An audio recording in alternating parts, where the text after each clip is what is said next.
अग्नि पुराण में कितना सुंदर व्याख्यान लिखा है महाराज कि वो कौन सी दो चीजें हैं जिनको श्राद्ध पक्ष में अगर बना दिया जाए तो पितृ उस वस्तु का पान नहीं करते, पितृ उसका सेवन नहीं करते और बद्दुआ देकर जाते।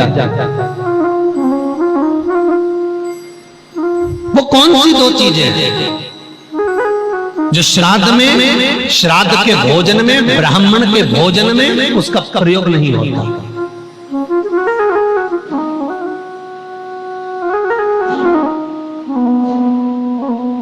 महाराज अग्नि पुराण, पद्म पुराण और गरुड़ पुराण तीनों में ये लेख मिल जाएगा। बड़े प्रेम से पढ़ेंगे तो मनुस्मृति में भी मिल जाएगा। एक कुमड़ा,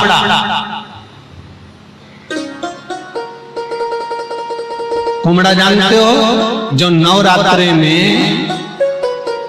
यज्ञ वाले दिन बलि चढ़ती है, वो कुमड़ा जिसका पेठा बनता, आगरा में पेठा बनता। अगर उस पेठे को या उस कुमड़े की सब्जी को श्राद्ध के भोजन में रख दिया जाता है तो पितर 7 घर की दूरी से ही भाग जाते हैं महाराज, प्रवेश नहीं करते।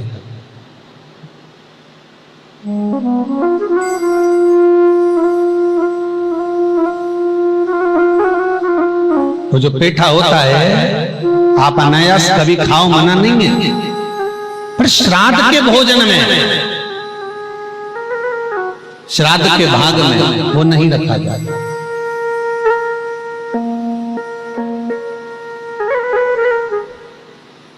श्राद्ध के भाग में वो समर्पित नहीं होता। कितना सुंदर व्याख्यान है महाराज।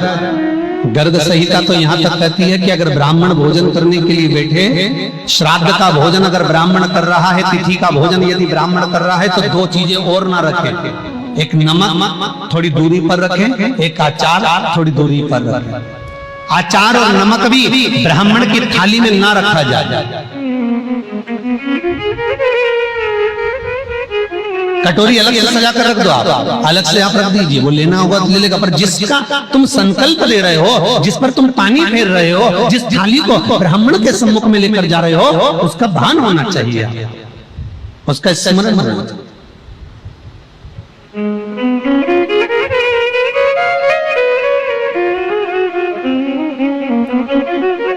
एक कुमड़ा, दूसरे नंबर पर है भैंस का दूध।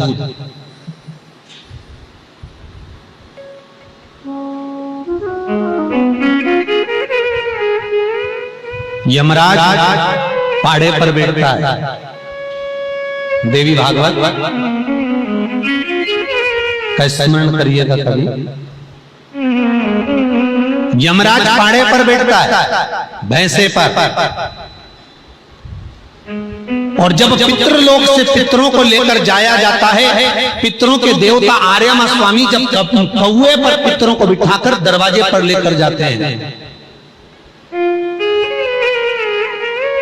तो यमराज बीच मार्ग में मिलता है महाराज, और यमराज बीच मार्ग में मिलता है तो आर्यमा स्वामी को प्रणाम करता है यमराज, और प्रणाम करता है तब आर्यमा स्वामी कहते हैं यमराज तुम यहाँ कैसे आना हुआ? यमराज कहते हैं प्रभु आज पितृ लोग भूमि पर जाएंगे और अपने अपने घर का भाग ग्रहण करेंगे, मेरा निवेदन केवल इतना सा है, अगर पृथ्वी पर जाकर ये जिस पाड़े पर मैं बैठता हूं, जिस भैंसे पर मैं बैठता हूं, इसी की कुल की माता अगर भैंस का दूध का अगर पान कर कर आएंगे तो उनको त्राण भोगना पड़ेगा।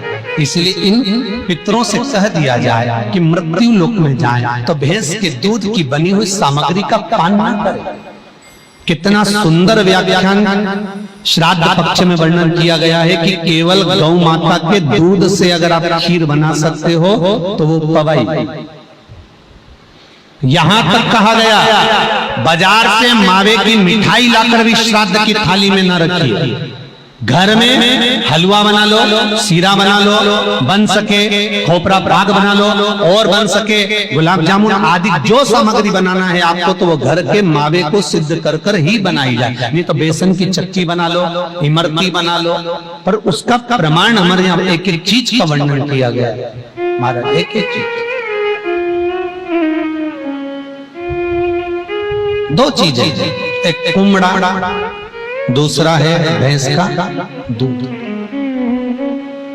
इसको नकारना चाहिए, प्रयास करना चाहिए कि जिस दिन आपके दादा परदादा का श्राद्ध हो वही निवेदन है। जैसे धर्म पत्नी पति के लिए बनाई है, बहन भाई के लिए बनाई है, बेटी बाप के लिए बनाई है, घर की माता ने अपने पुत्रों के लिए बनाया है, और घर के लोगों ने जो खाया वो प्रेम से खाया है। बस ऐसा ही भाव आपके जीवन में हो कि हम श्राद्ध पक्ष में जो सामग्री बना रहे हैं वो हमारे पूर्वजों को प्राप्त हो और उनको अच्छी लगे, वो पाएं।